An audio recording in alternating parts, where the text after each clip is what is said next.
오늘은 이제 예레미야 36장을 공부하는데요. 이 예레미야 36장은 우리에게 어떤 것을 우리에게 좀 팁이라면 뭘 주시냐면은 물론 예레미야의 예언의 말씀이 나오지만은 오늘 성경 말씀은 이 성경이 어떻게 기록이 되었느냐 이것에 대해서 예레미야 36장이 우리에게 좀 가르쳐 주시고 계세요. 그래서 우리가 이제 성경이 어떻게 오늘날 우리에게 책으로 전달이 됐는가 상당히 중요한 거죠. 아시다시피 이제 히브리서 이제 보면은 히브리서에 그 얘기가 조금 나와요. 성경이 어떻게 형성됐나를 히브리서 1장 1절로부터 2절에 보면은 이제 성경이 어떻게 형성됐나를 좀 얘기하고 있습니다. 히브리서 1장 1절로부터 2절을 보면은 옛적에 선지자들로 여러 부분과 여러 모양으로 우리 조상들에게 말씀하신 하나님이 이 모든 날 마지막에 아들로 우리에게 말씀하셨으니 이 아들을 만유의 후사로 세우시고 저로 말미암아 모든 세계를 지으셨느니라. 이렇게 이제 히브리서 1장 1절과 2절에 나오거든요. 근데 1절에서 옛적에 선지자들을 통해서 여러 부분, 그러니까 하나님 말씀이 우리에게 전달된 것은 한 가지 방법이 아니라 여러 부분과 여러 모양, 그러니까 여러 가지 계시를 통해서 하나님 말씀이 우리 조상들에게 전달이 됐다 이거죠. 그것이 이제 맨 처음에 구전, 입으로 전달된 것이 성경의 기록으로 남고 그것이 다시 취합해서 이같이 성경책이 되었음을 말씀하고 있습니다. 그래서 오늘도 예레미야를 보면은 이같이 예레미야가 입으로 구전하는 것을, 입으로 말하는 것을, 구전하는 것을 두루마리 책에 이제 기록하죠. 그것이 오늘 입으로 전해 내려오는 것들이 두루마리에 기록돼 가지고 나중에 그 두루마리가 한꺼번에 모아져서 이 책으로 이루어지는 것을 우리가 알 수 있습니다. 제가 이제 여러 번 얘기했지만 요세푸스라고 하는 이 역사가가 있어요. 이 요세푸스는 이 AD 이 사람이 100년경에 이런 이야기를 했습니다. 요세푸스는 아시다시피 요세푸스는 원래 이스라엘 사람이에요. 예루살렘에 거했거든요. 근데 이제 AD 70년에 아시다시피 로마의 티투스 장군이 예루살렘 성을 갖다가 완전히 점령하고 그 다음에 예루살렘 안에 사는 사람들을 모조리 같이 죽이는 그런 때가 있었습니다. 그때 요세푸스는 예루살렘에서 탈출해 가지고 이같이 로마 편에 씁니다. 어떤 면에서는 배신자죠. 로마 편에 쓰게 되죠. 그래 가지고 이 사람이 이 예루살렘 거민들이 모조리 죽임을 당할 때 요세푸스는 죽지 않아요. 근데 이 양반이 살아가지고 그 당시에 예루살렘이 어떻게 멸망했으며 그 시대에 이같이 이스라엘의 상황, 역사 이걸 갖다가 역사책에 다 기록했어요. 역사책에. 근데 이 책이 요세푸스가 쓴 이 책이 정말로 하나도 손상됨이 없이 다 남아있어요. 그래가지고 우리가 그 시대가 어떻게 진행됐나를 정확하게 알 수 있어요. 근데 이분이 얘기하기를 성경책은 언제서부터 기록되느냐? 모세 때부터 기록됐다는 거예요. 모세 때부터. 모세 시대부터. 그러니까 모세 이전에 아브라함과 이삭과 야곱과 요셉의 이 많은 이야기가 있잖아요. 그런 이야기들이 입으로 전달이 됐겠죠. 그 전달된 이야기가 모세 때부터 기록돼서 여러분들 나중에 페르시아 왕 아닥사스다라고 하는 주전 425년경에 이때까지 성경책이 기록됐다는 거죠. 이 얘기는 뭐냐고 하면 에스라까지 성경책이 기록됐다는 겁니다. 그래서 이제 구약 성경이 이렇게들 기록이 됐어요. 그래서 하나님께서 여러 가지 방법으로 선지자에게 전했죠. 선지자는 이거 갖다가 두루마리에 기록했죠. 이것이 두루마리로 쭉 기록됐어요. 근데 이같이 두루마리들이 쭉 기록됐는데 이 두루마리들이 이제 어떻게 이것이 책으로 됐느냐. 제가 늘 얘기하지만 주전 587년에 이스라엘 백성들이 바벨론으로 포로로 끌려가요. 포로로 끌려갈 때 대개 포로로 끌려간 사람들이 누구냐면 귀족과 제사장과 왕족이 끌려갑니다. 그래서 우리가 잘 아는 대로 에스겔이 본래 이분이 선지자이기 전에 먼저 제사장이었어요. 제사장. 이분은 사독 계열의 제사장이었습니다. 근데 이같이 이 에스겔이 제사장들이 끌려갔단 말이죠. 끌려가서 바벨론 포로로 가서 이제 반성을 하는 거예요. 우리가 어떻게 예루살렘 성전이 무너지고 성이 무너지고 우리가 바벨론의 포로로 끌려왔느냐? 그 이유가 뭐냐? 그때 이제 저들이 나름대로 자기들의 잘못을 발견하죠. 이 첫째는 우상 숭배고, 두 번째는 하나님 대신 강대국을 의지했고, 세 번째는 자기들이 율법을 떠나 살았다 이거죠. 떠나서 살았다.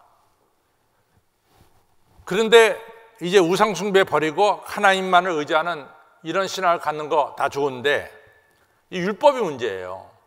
근데 이제 보니까 전부 다 두루마리를 가지고 이같이 이 바벨론 포로까지 왔는데 두루마리들이 얼마든지 잃어버릴 수가 있다 이거죠. 움직이면서. 옛날에는 예루살렘 성전 안에 두루마리를 갖다 딱 보관했는데 이제 예루살렘 성전이 불타버리고 없으니까 이 두루마리들을 갖다가 어디 보관할 데가 없단 말이죠. 그러니까 이 두루마리를 갖다가 지켜야 되겠다. 이래가지고 이때 책으로 이것이 묶여집니다. 책으로. 두루마리를 책으로 묶여져요. 이렇게 해서 이제 책으로 묶여진 모든 것들이 구약 성경책이 이제는 아시다시피 언제 이것이 39권이 언제 성경책이 되냐면은 90년에, 이 90년이라는 것은 AD 90년이다. 아노 도미노, 주님이 오신 뒤에 90년에 얀미야라고 하는 곳에서 39권이 지금 우리가 가지고 있는 성경책 39권, 구약 성경 39권이 이것이 구약의 정경이다. 이렇게 결정을 줘요. 그렇죠? 예, 390년에.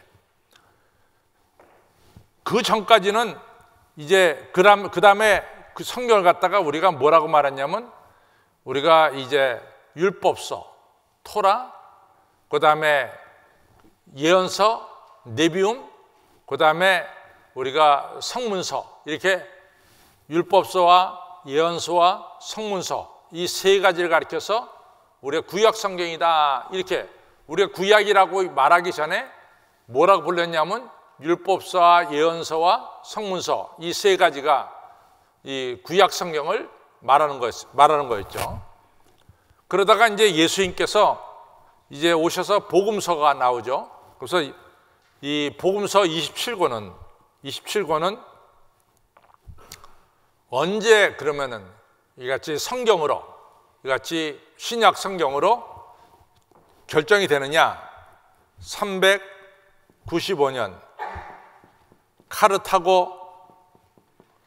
카르타고 회의에서 이 27권이 신약 성경으로 이같이 정경이 됩니다. 그러니까 이제 이때 27권을 뉴 테스타멘트라고 부르니까 자연적으로 이 예언서, 율법서와 예언서와 성문서를 가리켜서 뭐라고 그러냐면 올드 테스타멘트다. 이렇게 불러진 거예요. 왜냐하면 뉴 테스타멘트라고 불리니까 자연스럽게 이거는 올드 테스타멘트가 됐죠. 재밌는 거예요. 여러분들 창세기 1, 2장에 아담이 먼저 창조됐어요. 아담은 흙이에요. 여기서 아담에 대해서 우리가 이 성, 그러니까 젠더가, 성이 없었어요. 아담은 그냥 아담이야. 근데 하나님께서 이브를 창조하신단 말이야. 그러니까 이브를 갖다가 여성으로 창조하니까 아담은 뭐가 돼요? 자연적으로 남성이 되는 거지. 그렇죠? 그래서 아담만 창조했을 때는 남성이나 여성이나 그게 필요가 없어요. 왜냐하면 아담만 있으니까.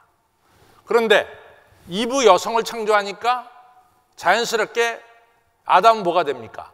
남성이 되는 거죠. 신약 성경 뉴 테스타멘트가 395년에 이같이 정경이 되니까 그 전에 율법서, 예언서, 우리가 타낙이라고 부르는 타낙, 이 타나크가 뭐라고 불려지냐면 그 다음에는 구약 성경으로 불려지게 되었다. 그럼 이제 충분히 이해가 되죠? 구약 성경, 신약 성경. 구약 성경은 90년에 얀미아에서 구약 성경은 정경이 됐어요. 정경, 캐논이 됐단 말이죠. 그 다음에 신약 성경은 395년 카르타고에서 27권이 성경이 됐어요. 그래서 오늘날 구약 39권, 신약 27권에서 도합 66권이 오늘 우리들에게 전달된 거예요. 그렇죠? 그래서 우리가 이제 성경에 대해서 이 정도의 지식은 여러분들이 가지고 있어야 돼. 이 정도의 지식은 성경이 어떻게 형성이 됐느냐. 근데 오늘 우리가 읽은 예레미야는 성경이 형성되는 과정의 한 부분을 오늘 우리에게 보여주고 있어요. 그래서 제가 그것을 읽으면서 이번 게 길진 않지만 좀 짧게 우리가 읽는 성경이 어떻게 형성됐는가를 좀 성도님들이 알 필요가 있다, 이렇게 생각이 들어서 조금 설명을 한 거예요. 그래서 성경이 이런 과정을 통해서 형성이 됐습니다. 자, 오늘 들어갑니다. 예레미야 36장을 가겠어요.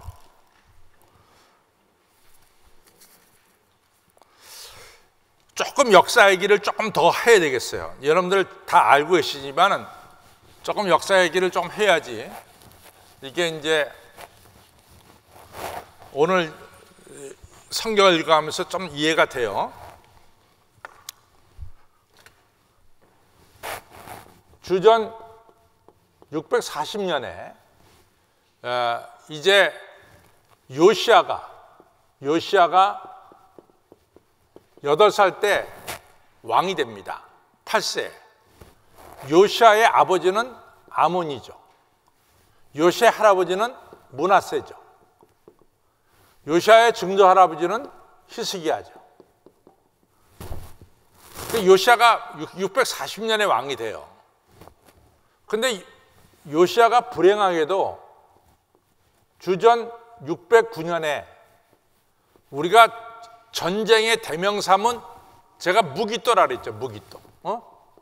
무기또 전투에서 애굽왕 바로 느고 2세에 의해서 요시아가 죽어요. 그러니까 요시아가 31년 39세에 요시아가 죽습니다. 정말 안타까운 사실이죠. 근데 요시아에게 아들이 4명이 있었어요. 아들이 4명 있었죠. 큰 아들은 요하난이에요. 둘째 아들이 여호와킴이에요. 여호와킴. 셋째 아들이 시드기야예요. 넷째 아들이 여호아하스예요. 근데 요시아가 죽으면서 왕을 큰 아들 요하난을 시킨 것이 아니라 막내 아들 여호아하스를 시켰단 말이죠. 여호아하스를. 그런데 애굽왕 바로 느고 2세가 하란까지 가서 아시리아를 도우러 갔다가 별로 큰 성과를 못 내고 다시 돌아옵니다. 요 기간이 한 3개월이에요. 와보니까 요시아는 죽고 여호아하스가 왕이 됐단 말이지. 그러니까 바로 느고 2세가 여호아하스를 애굽으로 포로로 끌고 가요. 애굽으로. 그 다음에 왕의 자리를 누구한테 맡기냐면 여호와킴한테 맡긴다고. 요아킴. 요게 바로 609년이란 말이에요. 609년. 제가 이제 자꾸만 이런 얘기를 한 건 오늘 성경에 여호와김이 왕위에 오른 지 4년, 여호와김이 왕위에 오른 지 5년 요 얘기가 나오거든요. 그 4년이면은 605년이 되겠고 5년이면 604년이 됩니다. 근데 여호와김이 이제 왕으로 있다가 언제까지 있냐면 598년까지 왕으로 있어요. 598년까지. 그때 이제 바벨론이 쳐들어오거든요. 바벨론이 쳐들어오는데 바벨론이 예루살렘을 점령하기 3개월 전에 여호와김이 무슨 이유인지 모르지만 죽어요. 그 다음에 여호와김이 자기 아들인 여호와긴에게 왕을 준단 말이지. 3개월 동안 여호와긴이 왕으로 있었어요. 아버지 죽자마자.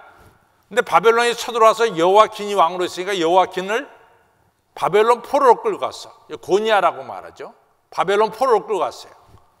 그 다음에 왕을 누구 시키냐면 바로 시드기야를 왕으로 시킵니다.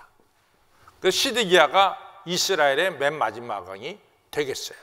그래서 587년 예루살렘이 망할 때까지 시드기야가 왕으로 있은 거죠.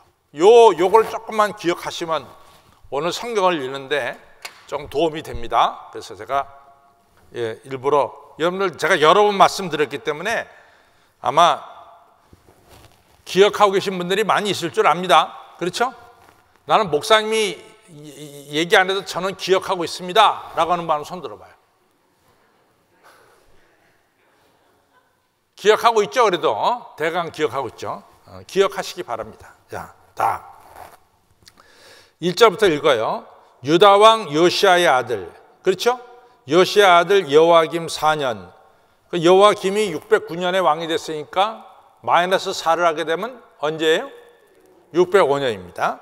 유다 왕 요시아의 아들 여호와김 4년 605년에 여호와께로서 예레미야에게 말씀이 임하니라 가라사대 너는 두루마리 책을 가져다가 내가 네게 말하던 날 곧 요시아의 날부터 오늘까지 이스라엘과 유다와 열방에 대하여 나의 네게 이른 모든 말을 그것에 기록하라. 이런 얘기. 그러면 예레미야가 언제 예언자로 부름받았냐면은 바로 요시아 왕 640부터 609년 요 사이에 627년에 예레미야가 이같이 예언자로 부름받았어요. 그건 예레미야 1장에 나와요. 자기가 부름받은 해가 정확하게 나옵니다. 요시아 왕 13년에 자기가 선지자로 부름받았다 이런 얘기 나와요. 그러니까 640 빼기 마이너스 13하면 627이 나오잖아요. 그러니까 627년부터 예레미야는 예언자 활동을 한 거야. 그럼 언제까지 활동했느냐? 시드기야가 죽을 때까지 했어. 그러니까 627에서 587까지 했다고. 약 40년 동안 예언 활동을 한 거죠.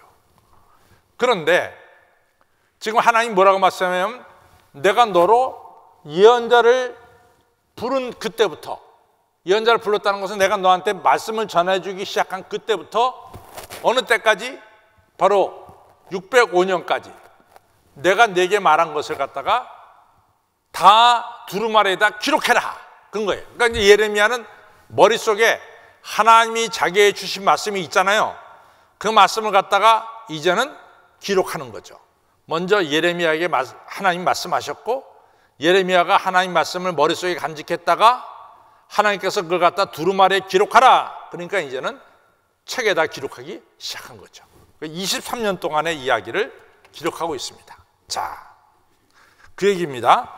그래서 2절에 보면 너는 두루마리 책을 취하여 내가 네게 말하던 날 주전 627년부터 곧 요시아의 날부터 오늘까지 다시 말해서 605년까지 이스라엘과 유다와 열방에 대하여 나의 네게 이른 내가 네게 이른 모든 말을 그것에 기록하라. 근데 왜 기록하냐? 기록의 목적이 있어요. 기록의 목적은 3절에 나옵니다.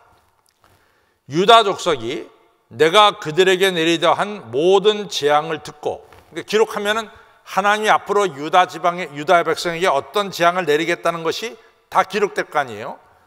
그것을 읽고 가책을 받아서 그들이 만약 악한 길에서 돌이킬 듯 하면은, 악한 길에 돌이키면은 내가 유다가 그동안 저지른 모든 악과 죄를 사해 주려고 한다. 그렇죠? 사해 주려고 한다. 자, 오늘 성경에 있는 목적이 뭘까요? 성경에 있는 목적이 여러 가지가 있지만은 성경에 있는 목적이 여기 한 가지가 나와요. 뭡니까? 성경을 읽다가 우리의 죄를 깨닫고 회개하면은 하나님이 우리를 용서해 주시겠다는 거야. 바로 이 말씀이 나오는 거죠. 하나님이 예레미야에게 성경을 기록하라고 한 것은 유다 백성들이 기록된 말씀을 읽다가 아이고 이게 잘못됐구나, 죄를 깨닫고 회개하면 내가 그들에게 내리려고 하는 재앙을 돌이키겠다, 내리지 않겠다. 그러니까 성경이 있는 목적은 결국은 우리가 죄를 깨닫고 회개해서 재앙을 받지 않고 살게 하는 데 목적이 있음을 정확하게 말하고 있죠. 그렇죠? 그래서 오늘 성경이 존재하는 여러 가지 목적 중에 하나가 오늘 3절에 나오고 있습니다. 3절에. 그래서 3절에 보면은 그 얘기가 나오죠. 3절에 보면은 유다 족속이 내가 그들에게 내려야 한 모든 재앙을 듣고 각기 악한 길에서 돌이킬 듯 하니라. 그럴 것 같으면 돌이키면은 내가 그 악과 죄를 사리라. 그렇기 때문에 성경책을 기록해라 이거죠. 4절. 어떻게 성경책이 기록되느냐? 이에 예레미야가 네리야 아들 바룩을 부르매 바룩이 예레미야의 구전대로, 예레미야가 입에서 나오는 대로 여호와께서 그에게 이르신 모든 말씀을 두루마리 책에 기록하니라. 그래서 예레미야는 하나님께 받은 말씀을 입으로 쫙 전했고 그것을 바룩이 들으면서 두루마리에다가 글을 썼어요. 이것이 바로 뭐냐? 성경이 되는 거야. 이것이 바로 성경이 되는 거라고. 성경이 여러 부분, 여러 방법을 통해서 오늘날 성경이 형성됐다 그랬어요. 오랜 시간 동안. 근데 오늘 한 방법이 나와요. 하나님이 예레미야에게 주신 말씀을 예레미야가 간직하고 있었어. 근데 하나님이 어느 날 예레미야야, 너 그걸 갖다 책에다 기록해라.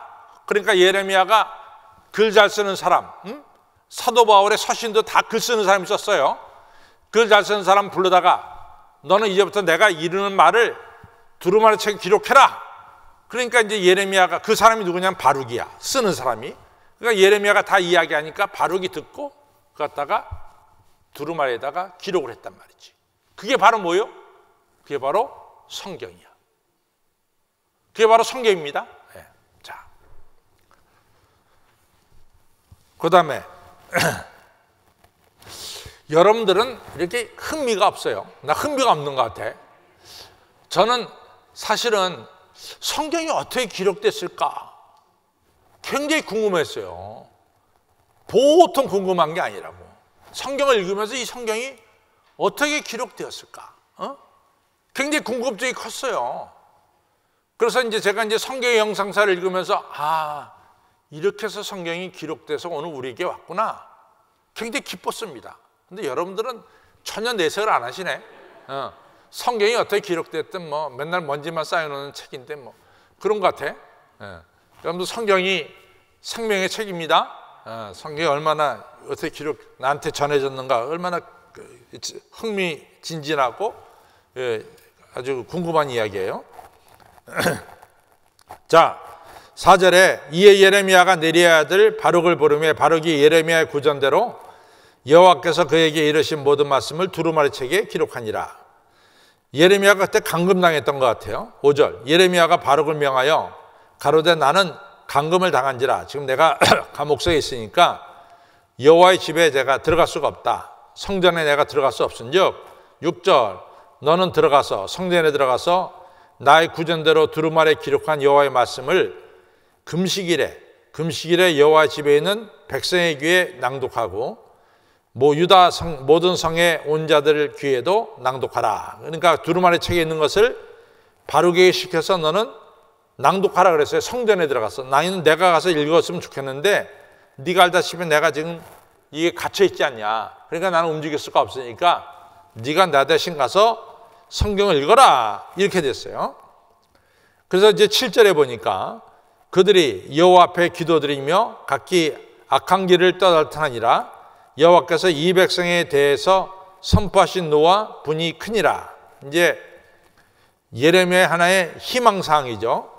이 성경을 읽을 때 틀림없이 유다 백성들이 악한 길에서 떠나게 될 것이다. 왜냐하면 하나님이 이 백성에 내린 이 분노, 진노가 크니까 그걸 듣고 틀림없이 이 백성이 죄악에서 떠날 것 같다. 이런 하나의 희망사항을 주면서 바루기에 가서 성전에 가서 읽으라 그래요.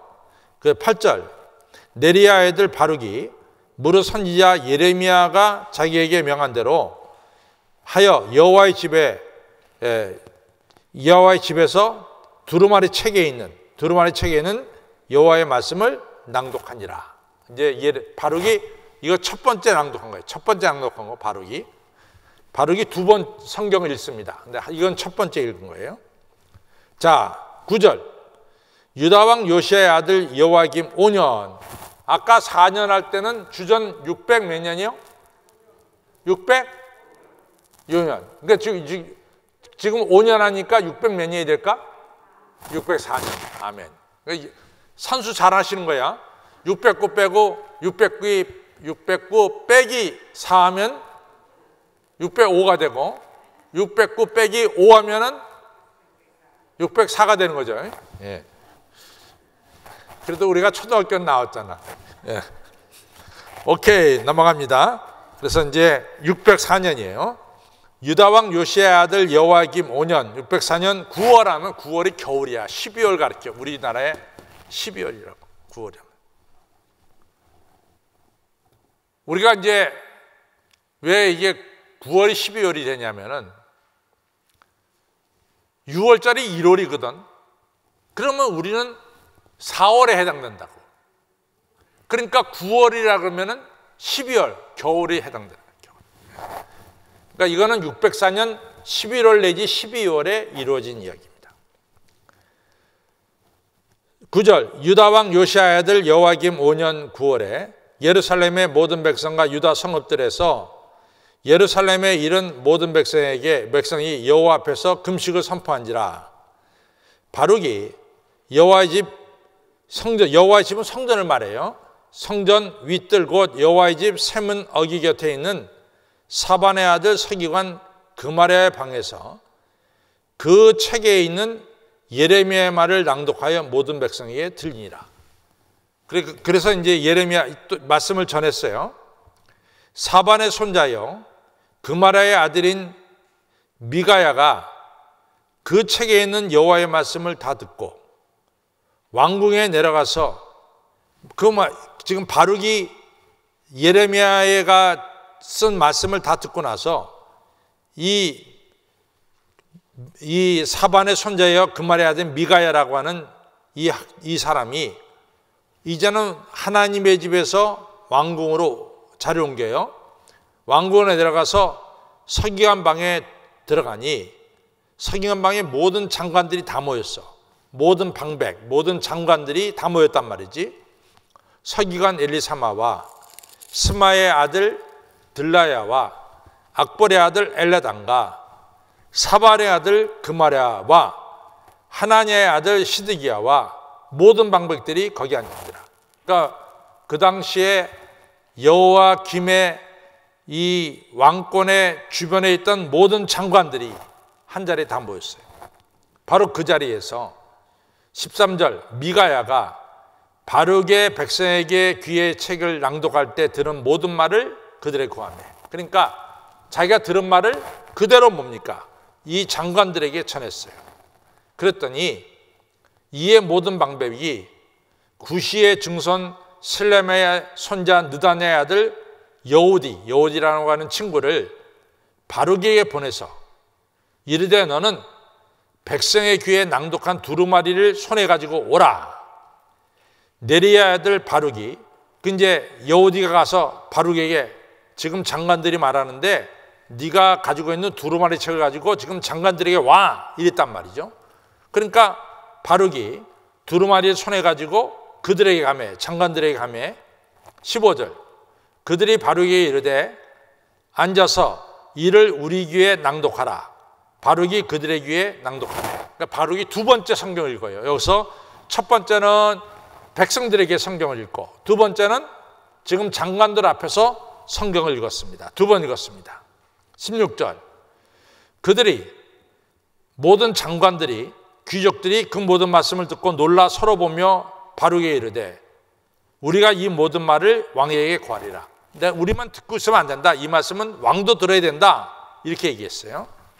그들이 또 바룩에게 물어가로되 내가 그 구전하는 이 모든 말을 어떻게 기록했느냐? 너 어떻게 두루마리 책에 기록했느냐? 이렇게 물어봤어요. 우리에게 이르라. 그랬더니 18절에서 바룩이 정확하게 말합니다. 바룩이 대답하되 그가, 여기서 그가는 누굴까요? 예레미야가. 여러분들 잘 아십니다. 그가는 예레미야예요. 예레미야가 그 입으로, 예레미야 입으로 이 모든 말을 내게 베풀기로 내가 바룩이 먹으로 책에 기록하였노라. 그렇죠? 그래서 예레미야가 모든 입으로 한 말을 내가 먹으로 책에 기록했다. 19절. 이에 방백들이, 장관들이 바룩에게 이르되 너는 가서 예레미야와 함께 숨고 너희 있을 곳을 사람에게 알리지 말라 하니라. 그러니까 장관들도 알아요. 이 내용이 왕에게 들어가면은 왕이 틀림없이 이 글을 쓴 바룩과 예레미야를 죽일 것 같은 느낌을 받았어요. 그러니까 너는 사람들에게 숨어 있어라. 이렇게 얘기한 거죠. 이제 20절부터 읽겠습니다.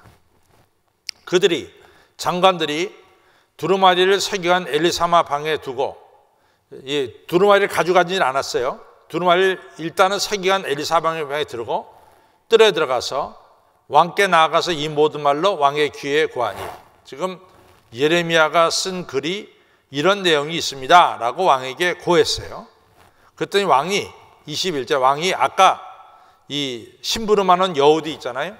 여우디를 보내서 두루마리를 가져오게 하며, 여우디가 서기관 엘리사마 아까 방에다 그 성경책을 뒀죠. 엘리사마 방에서 가져다가 왕과 왕의 곁에 선 모든 방백의 귀에 낭독하니, 두 번은 바룩이 읽었어요. 백성들과 장관들 앞에서는 바룩이 읽었고, 왕 앞에서는 여우디라고 하는 인물이 성경책을 읽습니다. 때는 9월이라. 아까 9월은 우리나라 절기로 몇 월 달이라 그랬어요?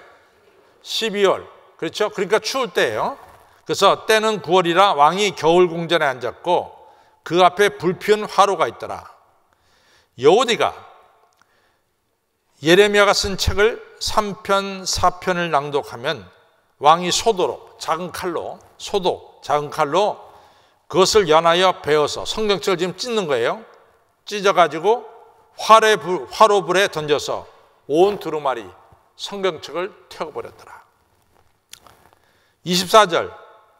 왕과 그 신하들이 이 모든 말을 듣고도 두려워하거나 그것을 찢지 아니하였다. 우리가 열왕기 하에 보면 요시야 왕이 성전에서 성경책이 발견됩니다.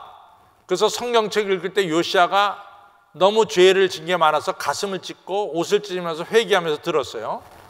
자기 아버지는 성경을 들을 때 성경 말씀을 듣고 가슴을 치면서 옷을 찢고 회개했단 말이죠. 근데 그 아들 여호야김은 성경을 들으면서 성경을 칼로 잘라서 불에 살랐어요.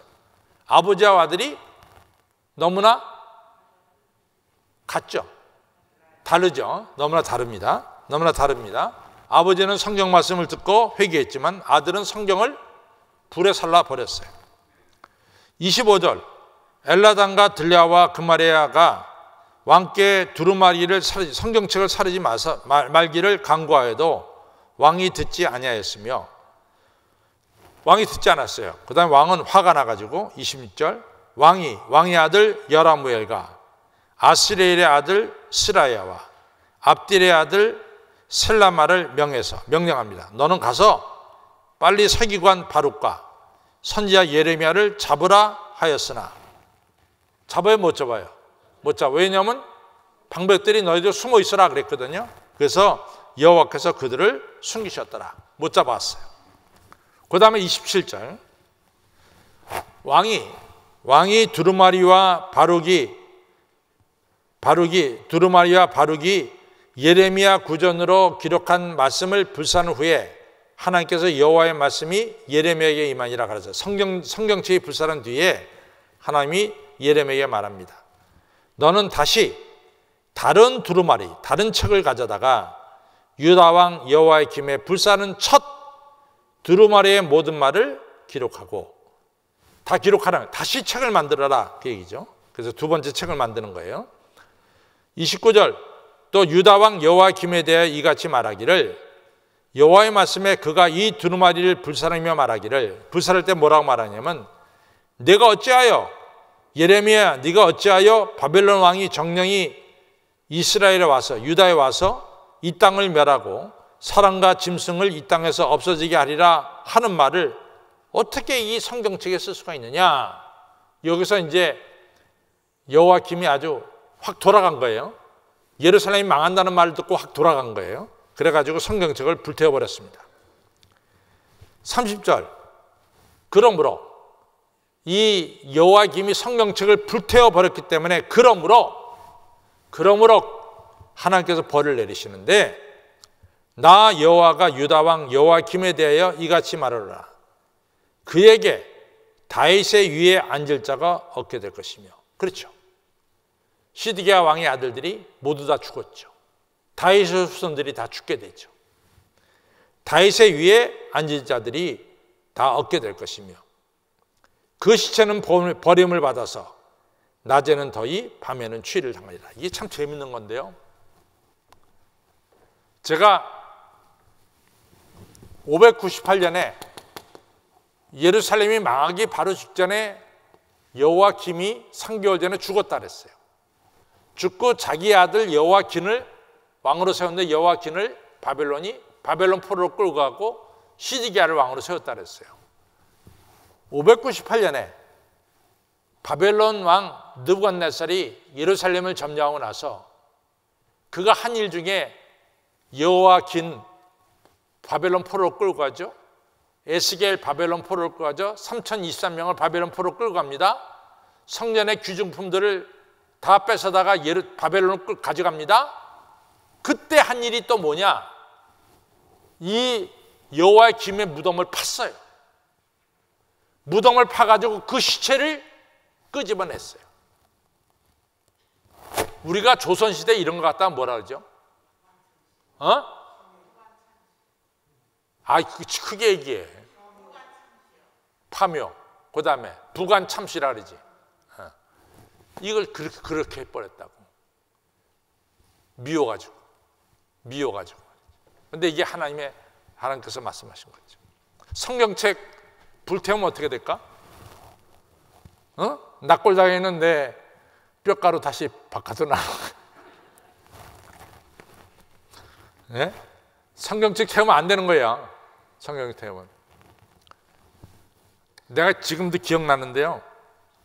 지금은 다 침대 살잖아요. 근데 옛날에는 저 어렸을 때 침대 있는 집이 어딨어. 다 방바닥에다 이불 깔고선 거다가 요 깔고서 자는 거 아니야. 지금도 온돌방에 자잖아. 그런 거 온돌방에서 좋아하는 사람 있잖아. 근데 이제 그러니까 우린 집에서 예배드리다 보면 성경책을 우리가 예배드리고 방바닥에 놓을 거 아니야.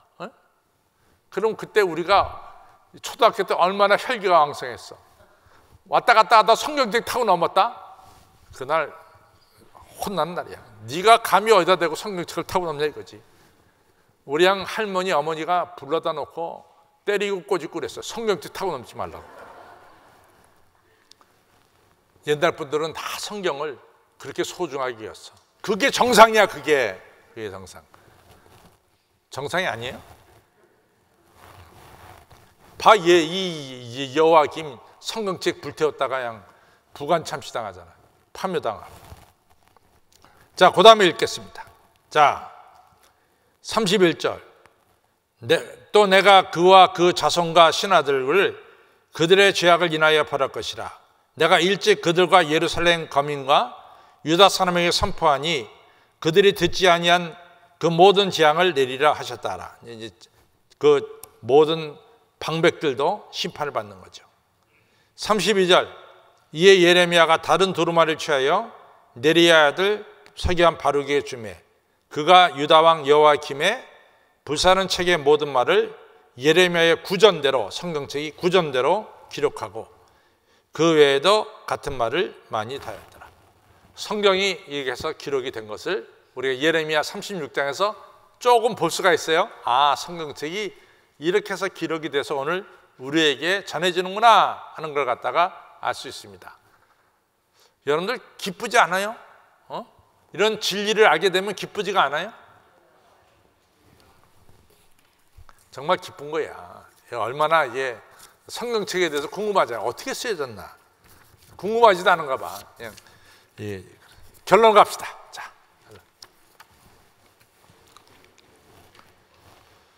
결론 있습니다. 시작. 우리에게 들려주시는 하나님 말씀을 듣고 회개하면 하나님께서 다윗도 히스기야와 요시야 왕처럼 우리를 용서해 주시고 다시 들어서 귀하게 사용하시는 것입니다. 그러나 자기에게 들려진 하나님 말씀을 여호야김 왕처럼 듣지 않을 뿐만 아니라 하나님 말씀을 불태워서 하나님께 대적할 때에는 하나님 무서운 심판을 받게 되는 것을 알 수 있습니다.